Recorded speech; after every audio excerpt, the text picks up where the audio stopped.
She killed 2 people. God damn.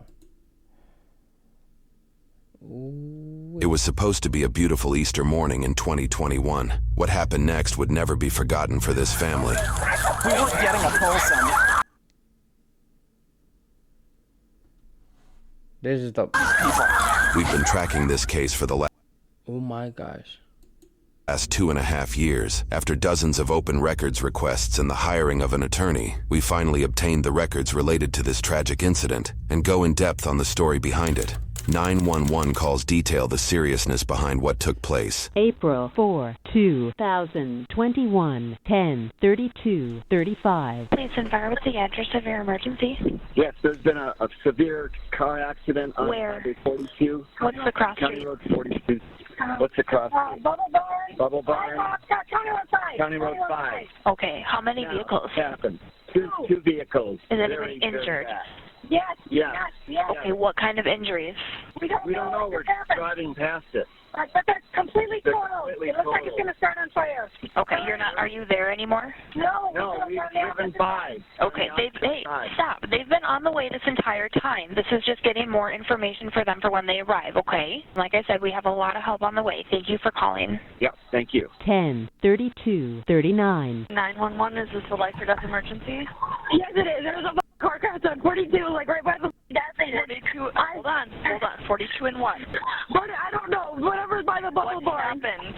The red car was turning like by the Tell me what accident, or I can't a understand car crash. you. Yes, a car crash. Is anyone injured? Yes. Okay, is it blocking traffic?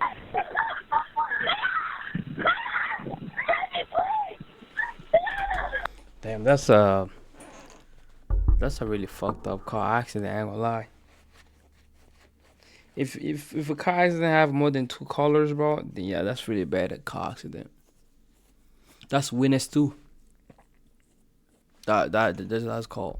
I need someone to talk to me. The car's on fire. There's one car on fire. A car's on fire from it? Which car's on fire? The white car, the Chrysler car's on fire. Okay, do you see flames or just smoke? Yes, there's flames and smoke. Okay, is anyone in the vehicle that's on fire?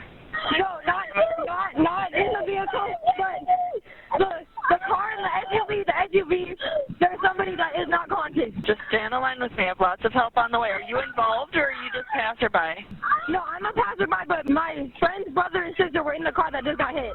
Court testimony held at a later date details the moments before officers arrived. After witnessing a horrific crash, witnesses say they approached the white vehicle and found one passenger to be severely injured, but alive. Bystanders pulled her out of the car while it was on fire, likely saving her life. She would not have been able to do this on her own due to her injuries, which included a broken ankle, broken backbones, and 2 broken ribs. She also suffered from a deep laceration caused by the seatbelt into her stomach, exposing her intestines underneath her shirt. The driver of that same vehicle was able to get out on his own and sustained minor injuries. As officers arrive, they witness the injured passenger on the ground and recognize that civilians have stepped up to help. Hello, thanks for attending to her. Their next priority is to check on the occupants of the red vehicle. The damage is plainly obvious, as the red vehicle was struck with such a force that it was ripped into 2 pieces.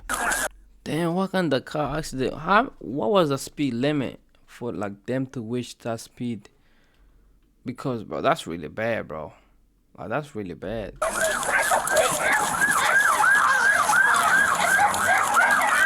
Is everyone out? Oh my gosh. Bro, that guy's so messed up, bro. That's really messed up. There's one in here. Okay. I didn't feel a pulse though. Okay. No fire extinguishers? I'm not too concerned about that. Is there still a person in here? 2 in here. Got a driver and one in the back seat. Okay. 85 I'm arriving. Headed to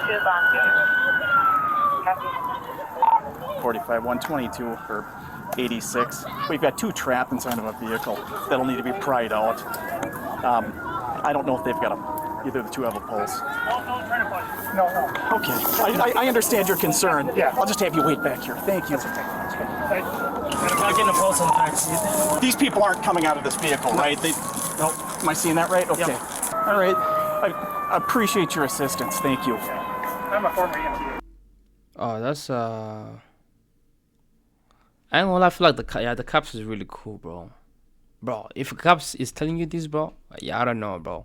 This cops is cool as fuck. These people aren't coming out of this vehicle, right? Nope. Am I seeing that right? Okay. Yep. All right. I appreciate your assistance. Thank you. I'm a former EMT. Oh, you are? All right.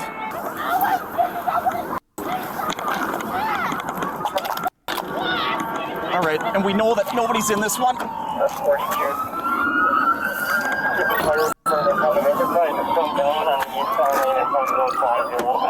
Everybody out? Okay. Bro, that's really bad, bro. Okay, we're clear here. Okay. All right. I'm gonna try to maintain some kind of a perimeter here.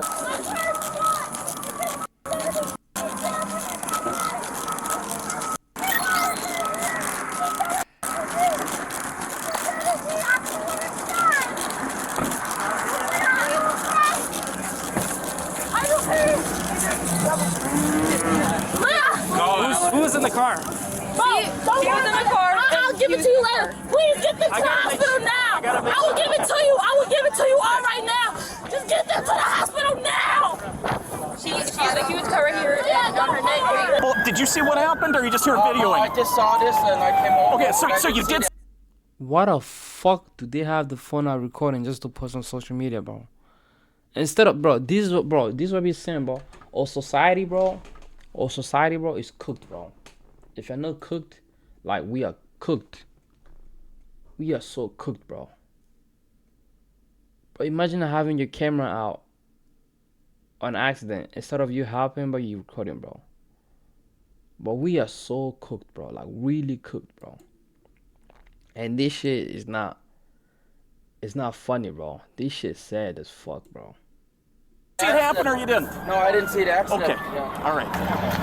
Right behind you. Is there anything I can do to help get this person out? Check a pulse on that. We weren't getting a pulse on these people. She needs to. That's the only thing I got. Do that.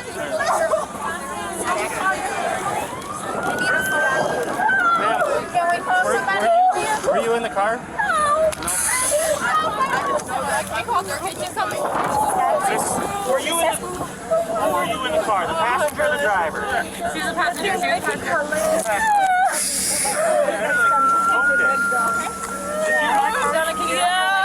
Miss, can I just have you switch your keys right quick? Need a stretcher? I have a stretcher. Yes, please. See if we can get an ID on these two Shit. passengers. That's a fucked up situation. Like, that's really fucked up situation to be in, bro. Car accident. Boy. This is her sister. She wasn't in the car. She was in a different car. Her sister was in the white car. Yeah, I just need her sister's name. Sienna. Officers gathered information and got most of the story put together. The individuals in the red car, Dalton and Taylor, were struck by the white car, driven by Leon Bond III with his twin sister, Sienna, in the front passenger seat. Their older sister, Camille Lachey Dennis Bond, was driving alongside them in a separate and seemingly uninvolved black vehicle with her best friend in the passenger seat, Lynn. Lynn was the one to make the 911 call at the beginning of this video. After the crash, Camille stopped down the street in the middle of the road and ran towards the accident on foot. According to court testimony, Camille got out of the car so fast she forgot to put the car in park, but Lynn noticed and did it for her from the passenger seat. Officers quickly realized this may be a criminal investigation involving multiple fatalities and that extreme speeds were likely involved. Accordingly, they quickly identify Camille as a key person of interest. Officers will eventually obtain video evidence of the crash itself to further support Camille's involvement. We will go over that footage later in this video. Ma'am! Can't go over there right now. We got a car on fire. It's not safe.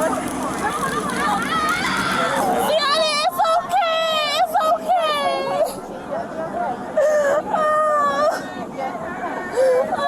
They're fine. I know, baby. It's gone. It's gone. Yeah, it's okay.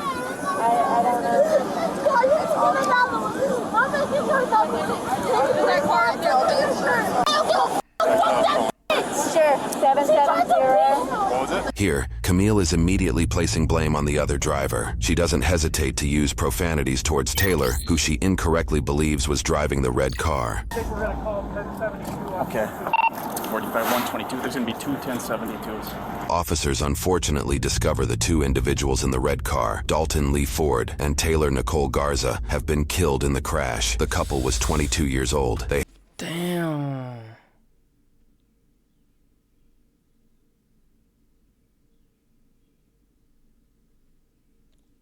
And this is where hate usually come from. This is where hates come, bro. Like imagine the parents getting a phone call like, "Oh, your kids has been involved in the car accident." There was two young black women and a male that killed your kids, bro. And this way, racism began, bro. Oh shit, nah, bro. Had plans to celebrate Easter with their families that morning. 3 people around here taking pictures of a dead person. Well, they disrespect. Well, and I asked all of them, did you see what happened? Or are you just here to video? Yeah, doing their commentary and shit. Yeah, witnesses over here. Okay. So we'll need to start talking to them. Okay. Hi there. Hey. Officers begin questioning witnesses to hopefully figure out exactly what happened.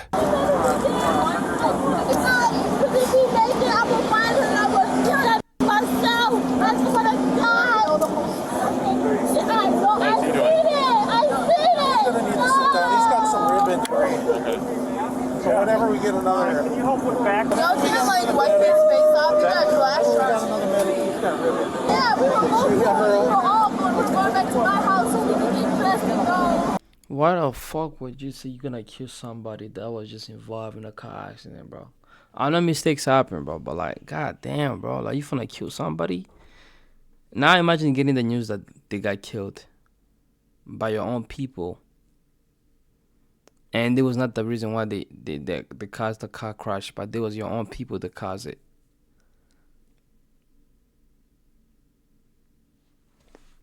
I can't even go over here right now. Wait, right here, by the KFC. Have them meet you down at Caribou. Yeah. I had to get him out. I didn't even park my car. It was falling down the hill. I had to get him out. How did it better be dead? Hey man, can I get the phone you had? Your friend would like it back.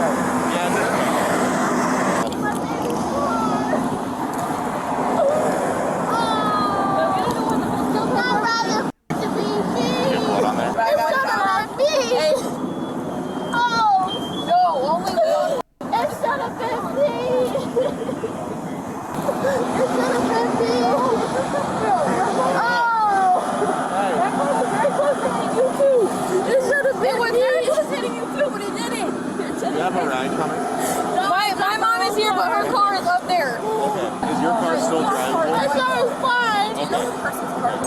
Okay. Is she dead? Is she dead? That's all I need to know. I have no idea. Was she better? Why the fuck? Oh my gosh, bro. What the fuck is she, bro?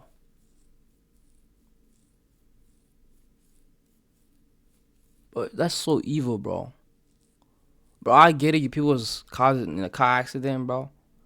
But you praying for the other person to be dead is insane, bro. You people are not even dead. I know you people like, she broke her ankle. But you praying for the other person to be dead. Meanwhile, your own people the one that caused the accident. Oh my gosh, bro. What an evil word, bro. If she's not, I'm stopping on that head. I'm going to my car. Why don't we wait here for a second? No. I don't think you're able to. Yes, I am. I'm fine. No, I don't think you're I'm able going to to my drive home. sister. I'm going to my sister. Camille, she left. Camille, she left. She's gone. Yeah, that's that one. I will stay here. My car is fine, though. That's what I'm saying. It's fine. I'm not moving here. I just need my phone and my shoes. That's what I'm gonna get for you. Okay. Just stay right here, please.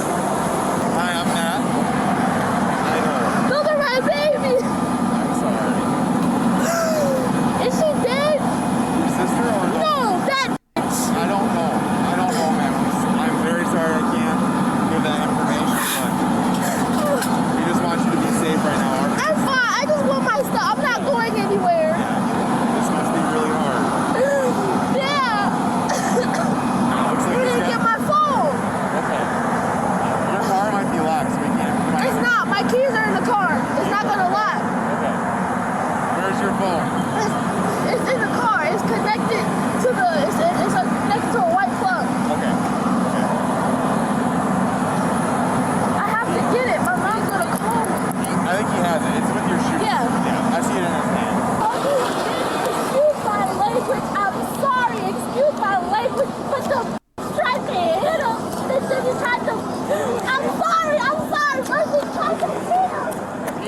right here?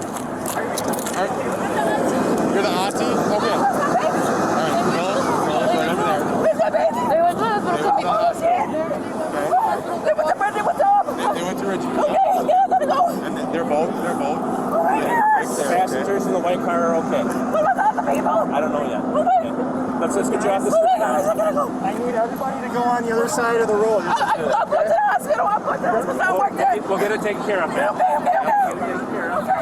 All right, I gotta go get my truck over there. Okay. Sterling, you stay with me. Okay. Let me walk with you. Okay. Oh my All right, guys. Damn. Messed up situation. Are both of them going to Hennepin County Medical Center? They're either going to Hennepin or Ridgeview. Ridgeview is closer.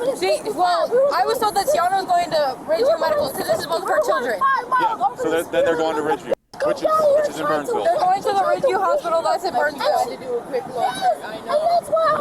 Yes, the one in Burnsville, my partner. I hope that she is because she Guys,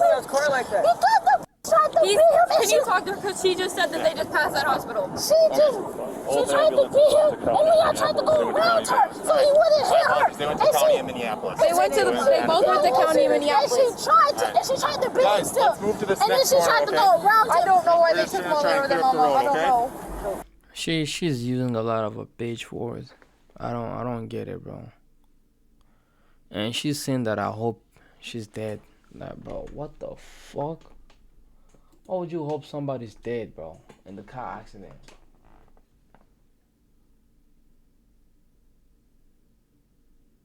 That's crazy world, bro. Crazy fucking world. Leon's phone, but Sienna has a big cut right here. Her knee's gonna come out of it. Camille's sitting with me. We're still, we have to wait for the medical examiner to get here before we can touch any of the cars. You could expedite, we're gonna go 10-15 with this thing. So what was your first name? Camille. Okay, Camille, here's what's gonna happen is we're gonna be placing you under arrest. Why? For criminal vehicular operation. How? Well, you were racing your brother. No, I was not. Okay. So here's what we're gonna do. We have to examine all of our phones and that type of stuff. So, like I said, we can go two ways. If we have to put you in handcuffs, we're gonna take you back to our station to talk to you. Nobody was racing. We were going 65. Okay. So, I understand that. No. Okay, so you think you're going 65? We weren't even going that fast, and I watched it. That's the thing. I watched it. Okay. And he was even behind me. So who squealed out at the intersection there? What was that? Who squealed out back at that intersection way down there? Did you have a witness that said that somebody had smoke pouring over the tires? No, we did not. We left at the same time. Nobody had wheels nor nothing.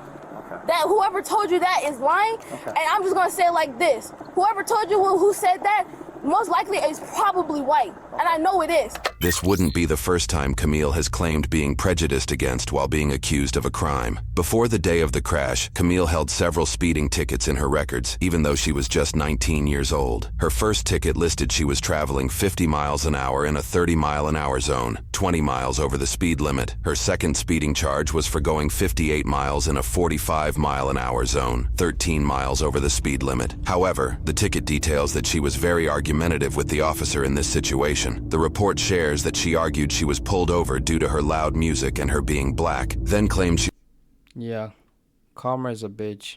She was traveling that speed on a hill, and then when the officer handed her the ticket, she crumpled it up and tossed it into the passenger seat of her vehicle. Her third ticket was listed as duty to drive with due care speed, where no specific speed data is cited. More details on more of her tickets will be covered shortly.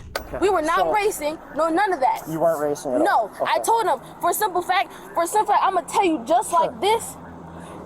For a simple fact, we are black. It is a nice day outside. I know that the police are out. We see the state troopers out. We were not going fast. I said, we're gonna just go the speed limit up here. He said, okay. His car has more horsepower than mine does. Okay. So obviously it's gonna sound like it because I know how the engine sounds. Okay. And I'm gonna spit fact. My car is slow. Okay. But I was in front, so he knows I was in front. Okay. Obviously, I'm gonna be in front.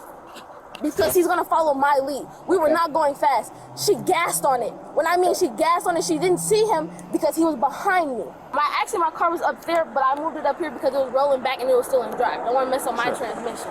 She gassed on it to try to beat him. Okay, so I appreciate you telling me all that type of stuff. So, like I said, our process is this, okay? Please don't do that. So, I'm already black and it already looks bad enough. It has nothing to do with race, man.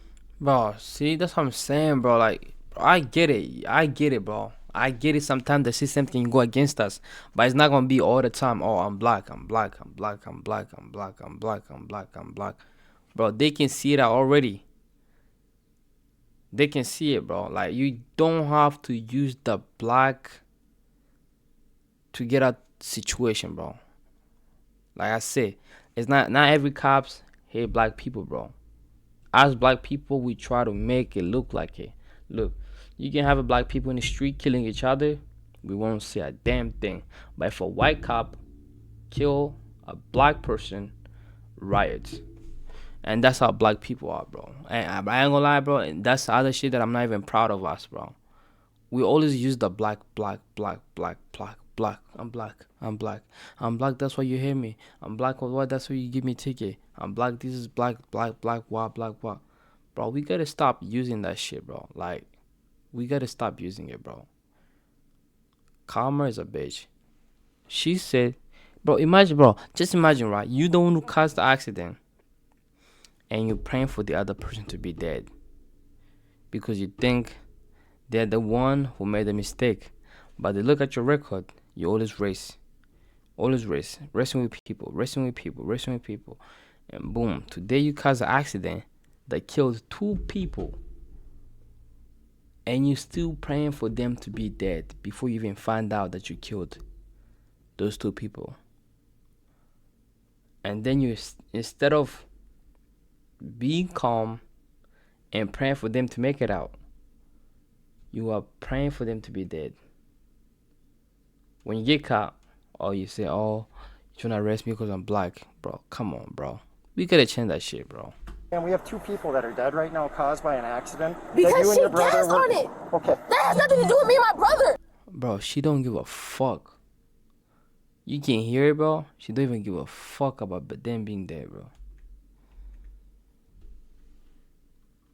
So, I'm already black and it already looks bad enough. It has nothing to do with race, man. We have 2 people that are dead right now caused by an accident. Because she gassed on it. Okay. That has nothing to do with me and my brother. Okay. We were not speeding. Okay. What do you not understand? You know what the speed limit is on here? Yes, it's 55. We were going 60. Okay. It's not my problem that she wanted to be a dumb bitch and try to beat us. Okay. That's not my problem. Okay. You placing me under arrest for something that we did not do. We have digital dashes, bro. Yeah, we're gonna get all that. We have digital dashes. So therefore, we were going 60. So you don't have to yell at me. I have to because you don't understand. Okay, so here's what is gonna happen. No, I'm not. Okay. You're not placing me under arrest or anything. Okay, sorry. Yes. Baby, I love you. I love all of you guys. Stay there. Let's stay, please, baby. You're gonna be in handcuffs in a minute if you don't stay over there. Please, baby, I love you guys. I love all you guys. Let's go put on a super. I love you, Mom. Yep. Yeah, and yes, they did use force, and I was not resisting. So, miss, what we'll do is we'll take a statement from you and everything you said. Can you take me out of these, please? When we get back to our station, okay? Love you guys. Can you, Jay, you want to pat her down quick? I don't have anything. I know, I gotta make sure. There's nothing in my ass. I need to got no drawers off. Listen. Okay. I need to got no drawers off. Okay. Listen. While both Leon and Camille were arrested that day, they were both released shortly after pending charges. However, prosecutors did charge and arrested the driver of the white vehicle that made contact in the crash, Leon Bond III, who faced charges 6 months later. Leon was ultimately tried as a juvenile. This was despite the efforts to try him as an adult, including a delinquency petition and a petition for adult verification, both of which were denied. Because he was tried as a juvenile, the details surrounding his case are not readily available or public. However, we do know some things, which includes a peek into Leon's school history with fights. One appellate case reveals that Leon's mother legally went after a school official when he attempted to prevent a fight that involved Leon, his 2 sisters, and another student. The case accuses the school official of dislocating Leon's arm while attempting to prevent the fight. This case was ultimately denied by the court due to there being a lack of willful or malicious wrong in the school official's actions. While Leon's case was being determined, Camille was also charged 6 months after the crash with charges surrounding her direct involvement by drag racing. During that 6-month period before her arrest, Camille got pulled over and charged for driving on a revoked license. Her license was revoked due to her failing to address her 3 previous speeding charges. She then got another speeding ticket that listed her going 59 miles an hour in a 35-mile-an-hour zone, 24 miles over the speed limit. Yeah, that's a fucked up family, I ain't gonna lie. That's really fucked up. May God watch them, I ain't gonna lie, bro. God be with them. Because that's really messed up. In that pullover, she stated she was going downhill as the reason she was traveling so fast. In October of 2021, she was issued an arrest warrant and faced 2 counts of third-degree murder, 2 counts of criminal vehicular homicide, 1 count of criminal vehicular operation resulting in great bodily harm, and 1 count of careless driving. The warrant she was issued revealed more details surrounding the incident, including a deeper look into post-event interviews and forensic research. The report detailed surveillance footage that shows the intersection they started the race at. Witness testimony shares that the 2 exchanged a conversation here pertaining to whose car could accelerate faster. After that alleged conversation, the 2 cars take off well ahead of the other vehicles surrounding them. Another surveillance camera captures the impact. Moments before, you can see just how long it takes for this uninvolved vehicle to enter the right side of the frame and pass the area where the crash happens. When Camille and Leon's vehicles zoom by moments later, it takes roughly half the time. A crash reconstruction report reveals data obtained by the airbag control module in Leon's vehicle. The report indicated Leon and his sister Camille, who was traveling alongside him, were going 114 miles per hour just 5 seconds before the crash, 64 miles over the posted 50-mile-an-hour speed limit. Court documents also indicated Leon and Camille were over 3 football fields away when Dalton and Taylor started to take the turn. They traveled roughly 3/4 of a mile after taking off from the intersection before crashing. Her and her brother's vehicle were traveling between 93 and 106 miles an hour before Leon's vehicle struck Dalton and Taylor. The day after her arrest on October 29, 2021, Camille posted a $75,000 non-cash bond, which came with conditions that notably did not exclude her driving privileges, allowing her to drive despite the seriousness behind her case. 2 months after her release on bond, court records indicate she got in a car accident where she claimed another driver was at fault. She issued a small claims case to the court for the other individual to pay a sum greater than $4,500. In the following year, she won this court case due to the other party not showing up. She was given What? What? Yo, am I tweaking, bro? Okay, so how are they gonna show up if they're dead?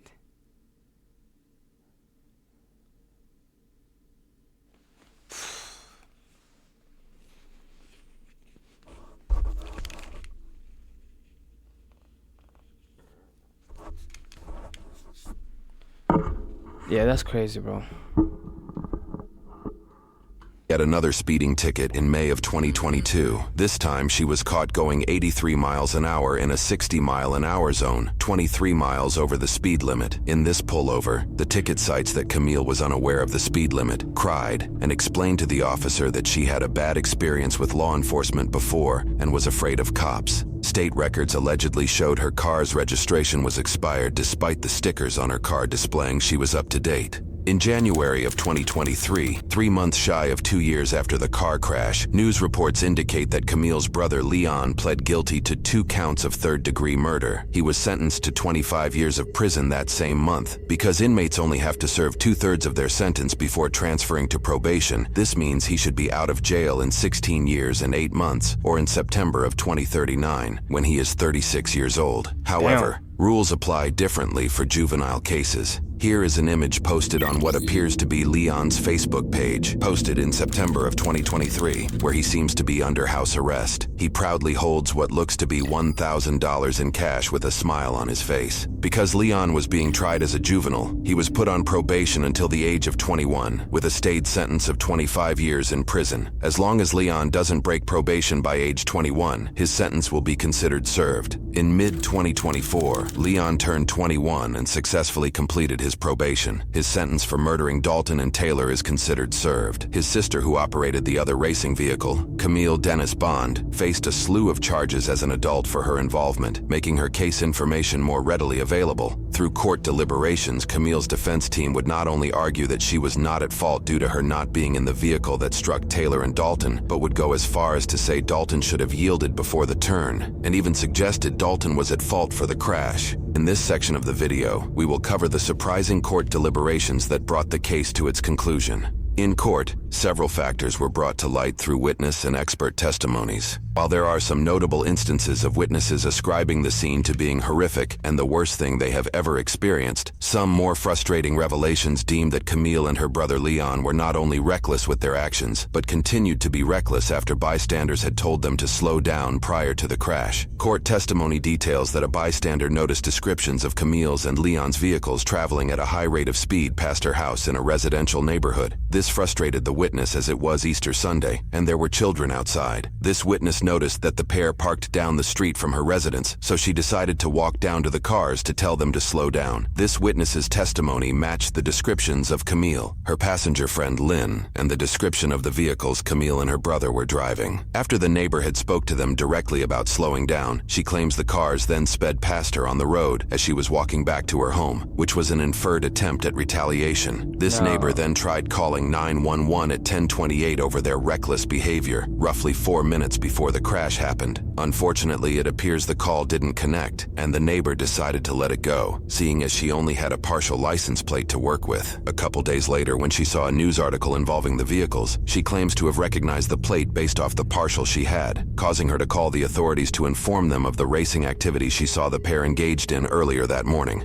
If that wasn't jarring enough, the prosecuting attorney also called up Lynn, the passenger in Camille's car, and revealed Camille and Leon's lack of remorse over the whole situation. Lynn claims that she was best friends with Camille, but ceased the relationship over the morality of the situation. Lynn supported the neighbor's claim that Camille and Leon were not driving safe in the neighborhood, and confirmed that the neighbor had spoken to both Camille and Leon. She also shared that, in the moments before the pair sped off at the intersection, Camille and Leon exchanged a conversation through their car windows over who could accelerate faster. Camille in past interrogations claimed that this was true, though she informed her brother not to go faster than 55 miles an hour so that they wouldn't be pulled over. Lynn's testimony contradicted that claim, citing the pair never talked about speed limits. During her testimony, Lynn admitted she was scared during her 911 call because she had realized the car Camille was driving could have just as easily impacted Dalton and Taylor's vehicle. She shared that Camille was largely concerned about the damage to the car and the condition of her siblings, but that nobody went to the red car and that Camille was unremorseful. Lynn also detailed that at a time after the crash during a birthday party, Camille and Leon, among other family members, held a conversation blaming the red car for the accident despite their excessive speeds. She further shares that the Bond family... Bro, she was a trouble girl, bro. Like, all the TK car crashes.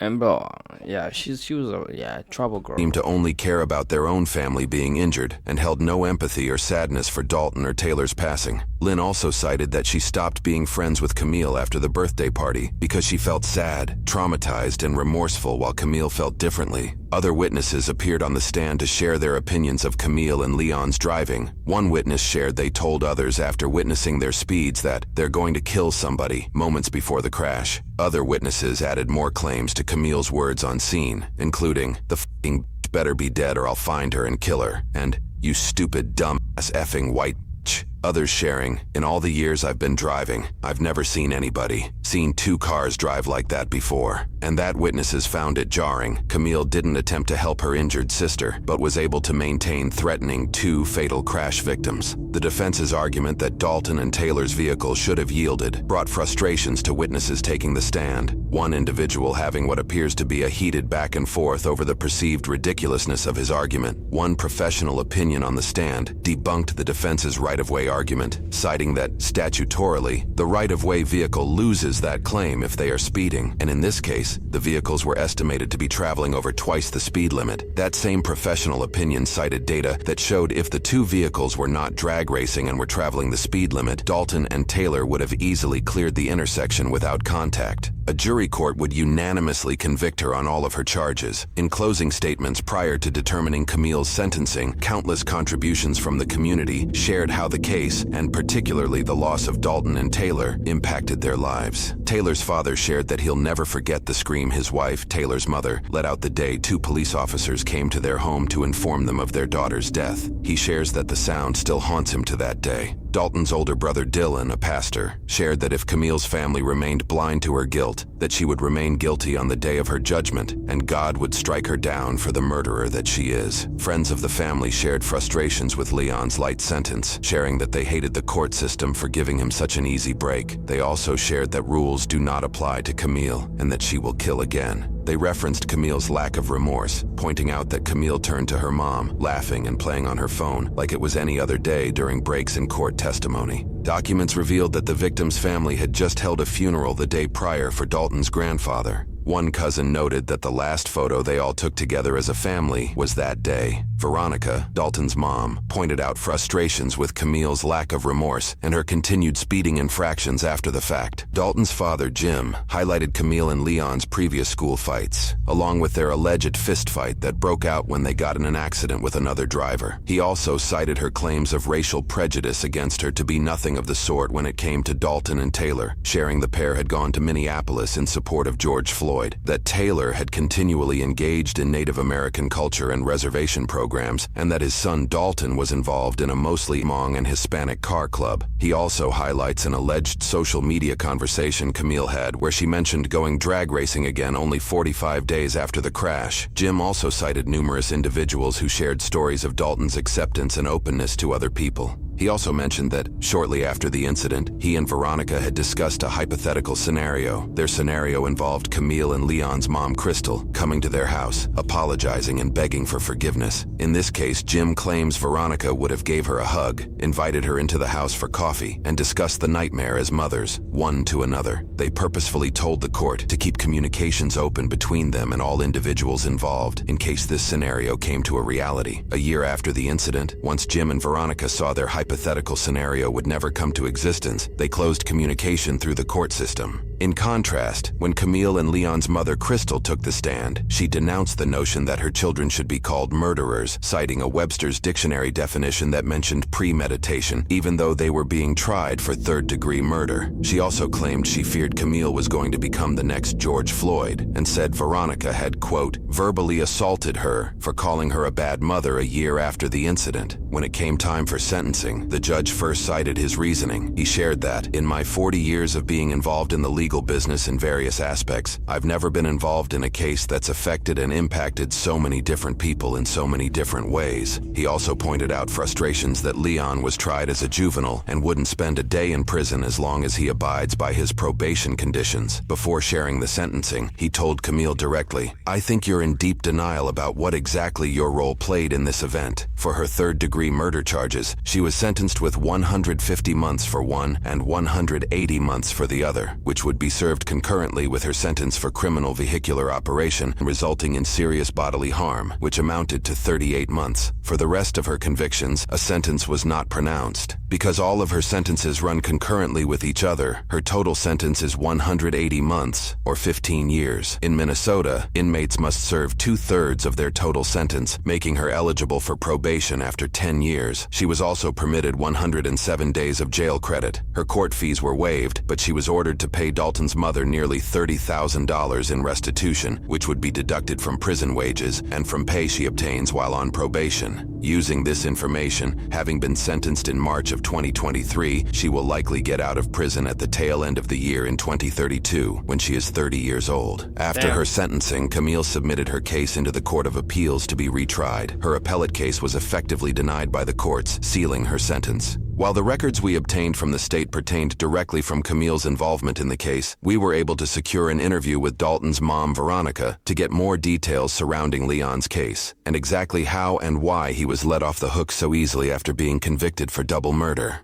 Through those transcripts and through the body cam footage, it's wild to me that this case was not taken as seriously as it seems like it should have been. You know, we don't wish a family to go through this. I mean, in the beginning, we just sat back. I mean, we trusted those that we felt were looking out for Dalton and Taylor's best interest. The further we got along in the process, the more holes I kept finding. Attitudes, amount of remorse, accountability. If that would have come into play, we would understand, we'd be better. But because it didn't, and because the way the laws are set up right now, that these children are protected. A double murder charge in the Dakota County, they'd never had one before. We were going to be the first juvenile case to go to trial because Leon was innocent. Camille was innocent. Dalton pulled out in front of them. I mean, you've read the transcripts. He turned 21. At that time, he's free and clear. It's like it never happened.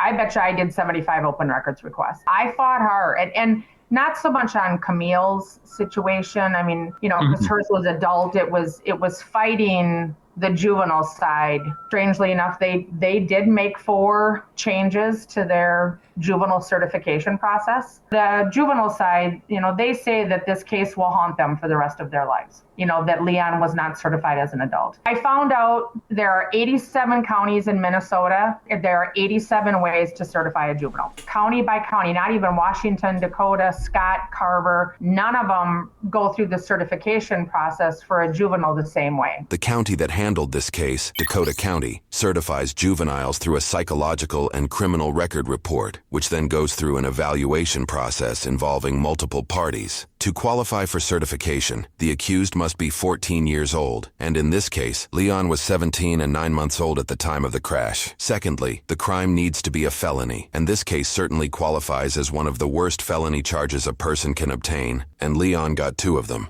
In most cases where a juvenile who is 16 or older is being tried for particularly violent offenses like this case, there is a presumption of certification, which means the juvenile is assumed to be tried as an adult. That is, unless they can specifically prove they would be rehabilitated through the juvenile system. This process for proof of rehabilitation in this case required a parole officer to organize a report, referred to as a certification study. Additionally, a psychologist conducts a psychological evaluation. This report often includes the seriousness of the crime, indications of mental health issues, their prior record, and their likelihood of rehabilitation in the juvenile system. These reports are then reviewed by the Extended Juvenile Jurisdiction Panel, or the EJJ panel for short. In this case, the 7-person panel then votes on if the accused should be tried as an adult or not. In Leon's case, Veronica made a startling discovery through her own investigations. Leon was on probation at the time that he murdered Dalton and Taylor. His probation officer was the intake probation officer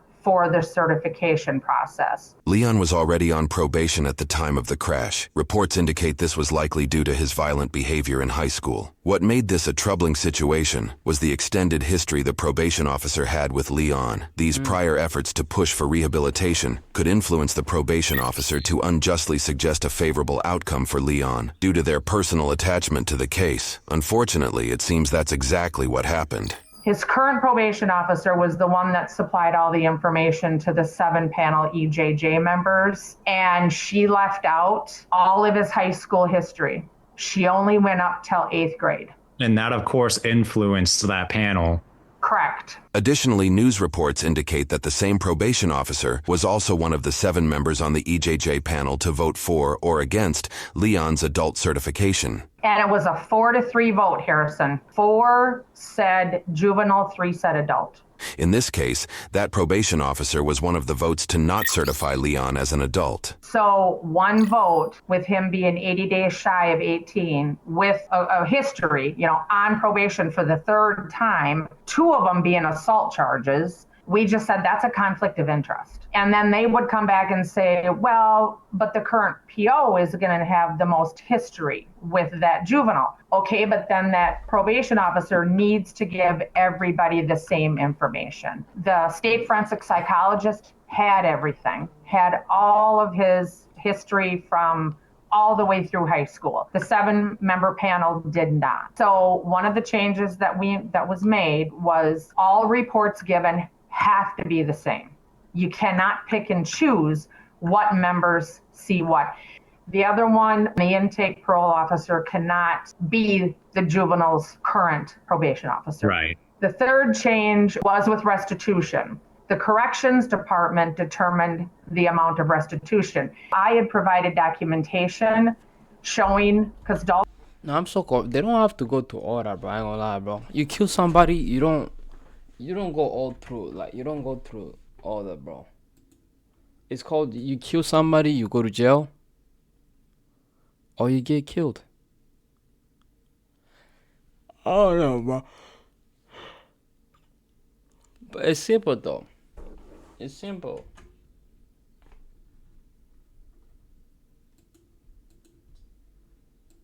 Dalton, 22, didn't have life insurance, student loans, had a car payment. Restitution was approved upon at $29,000 and some change. It was whatever I submitted. Well, we got the documentation from the juvenile side, and it said, well, Leanna's only responsible to pay $8,500. And I went, why? It's $29,000 and some change. They're both equally guilty. I would have thought it just would have been split in half. Dakota County Juvenile Corrections set their own dollar amount. Most counties would leave it up to the judge. He's been out.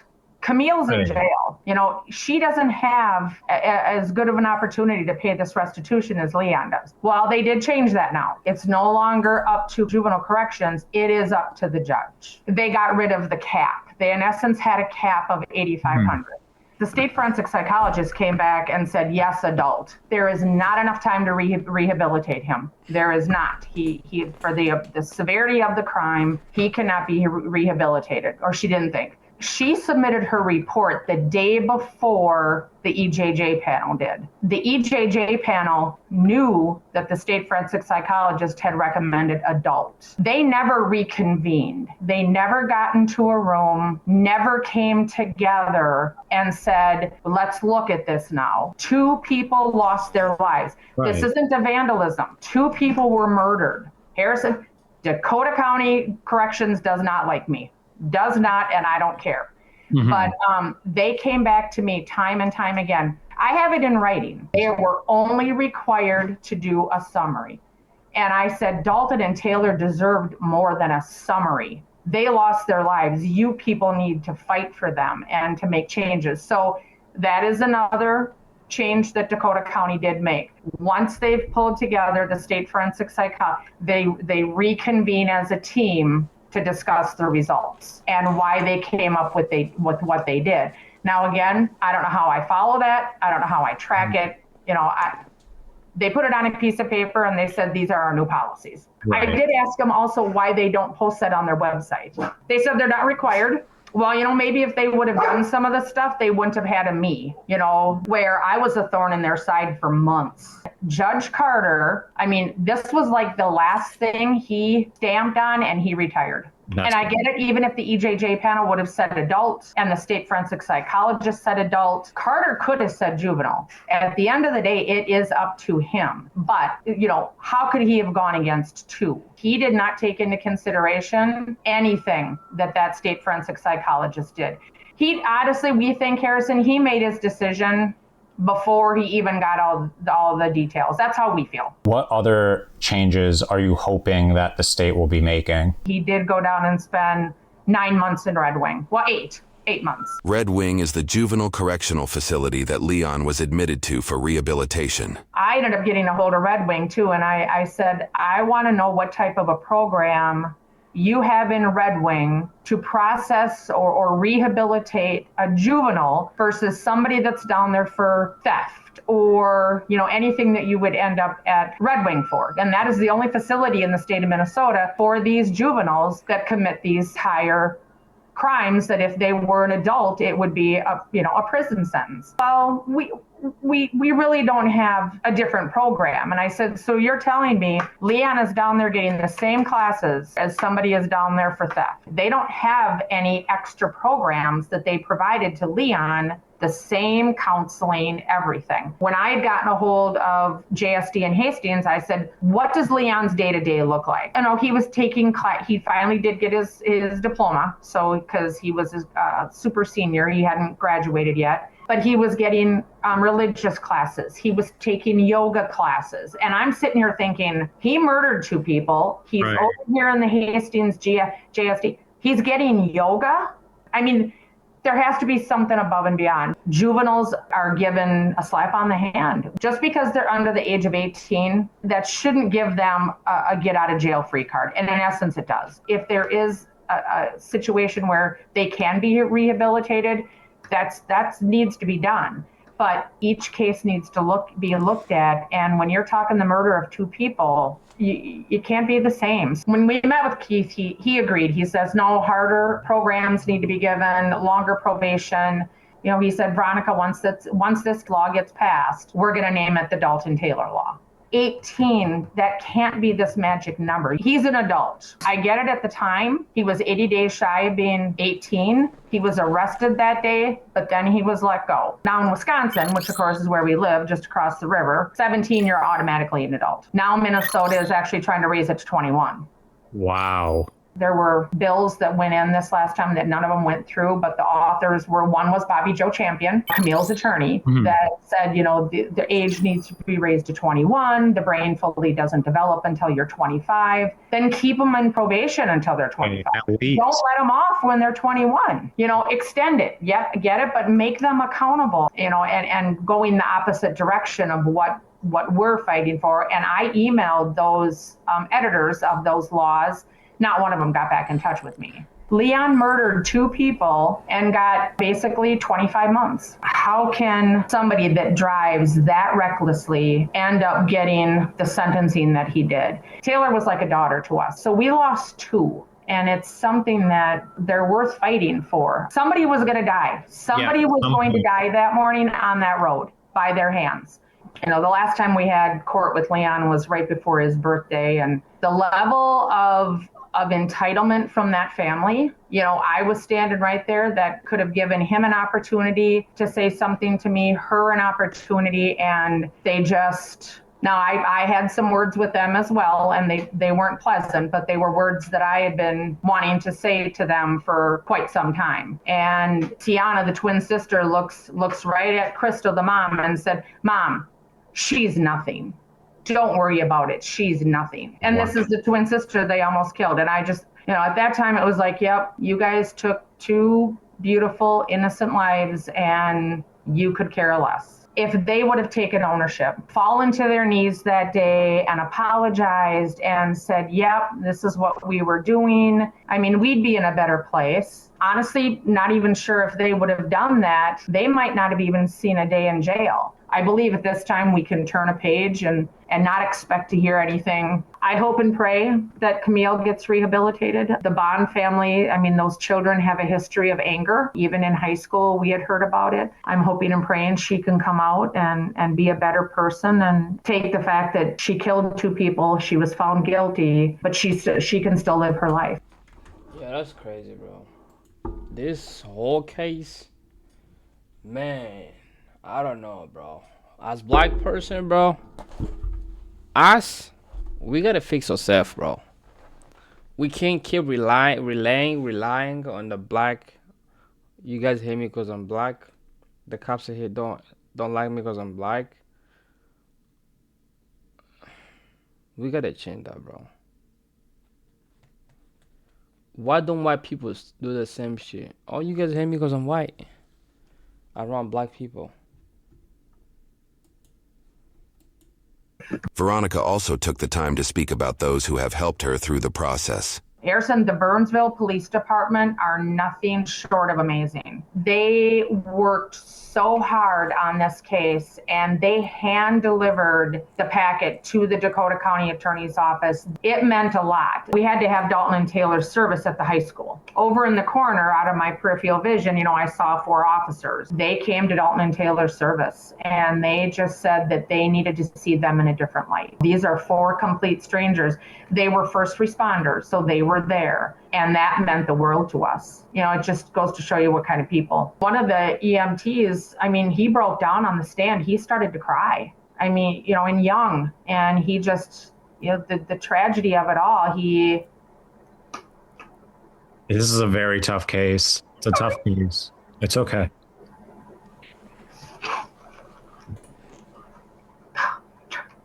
I know. I'm with you. I'm sorry. It's okay.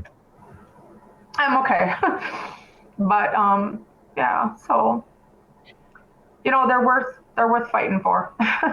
Absolutely. There's a foundation called Street Racing Kills out of California. There had been an article out there. I've been in touch with her. Dalton and Taylor are now on that website. She did reach out to me and asked if I would be the overseer of Street Racing Kills up in this area. And I told her I'd be more than happy to just try to fight this, because since Dalton and Taylor, there's been a lot more, unfortunately, that have lost their lives to just stupid recklessness. When you are of a sober mind, not under any influence, and you make decisions like this, something's got to change. There's got to be some legit awareness made out there that if you do this, this is what's going to happen. If there was a place that we could donate to or ask our viewers to donate to as well, would that be an organization you want to donate to, or do you have a different one in mind? Yes. That's the one? Okay. Yes. Yep. But yeah, Street Racing Kills, it is a nonprofit. So yeah, any donations, if anybody would want to do that, that would be absolutely fabulous. Taylor had,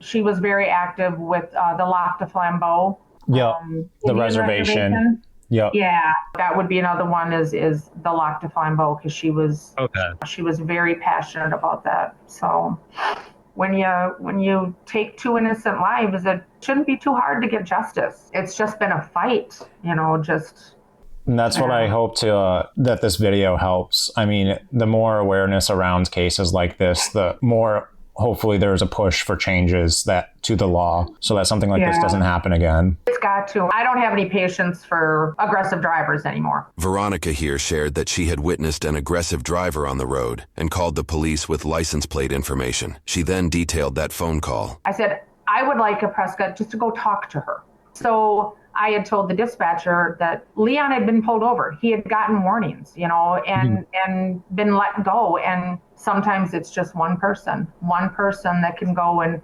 have a conversation enough to have them think twice about what they're doing. And, of course, then she's like, I'm so sorry for your loss. Well, then, of course, I start bawling. I'm crying to a complete stranger on the phone. But it's maybe if somebody would have talked to Leon, and just said, if you keep driving the way you're driving, there's going to be consequences, and maybe Dalton and Taylor would still be here. So, we can what if ourselves forever for the rest of our lives. Any kind of awareness we can bring to this, Harrison, like I said, I'm not done. I'm going to battle cages until my last breath. I don't know if you have children, but your children teach you things. I was very grateful to be his mom, for 22 years. I would have loved to have had him for another 66, but that was taken from us. And another family can't go through what we went through. That's that's messed up, bro. That's really messed up, bro. Praying for they recover, bro, cause it's not easy. That's not even easy, bro. Some people might think it's easy, but bro, that's not easy at all, bro.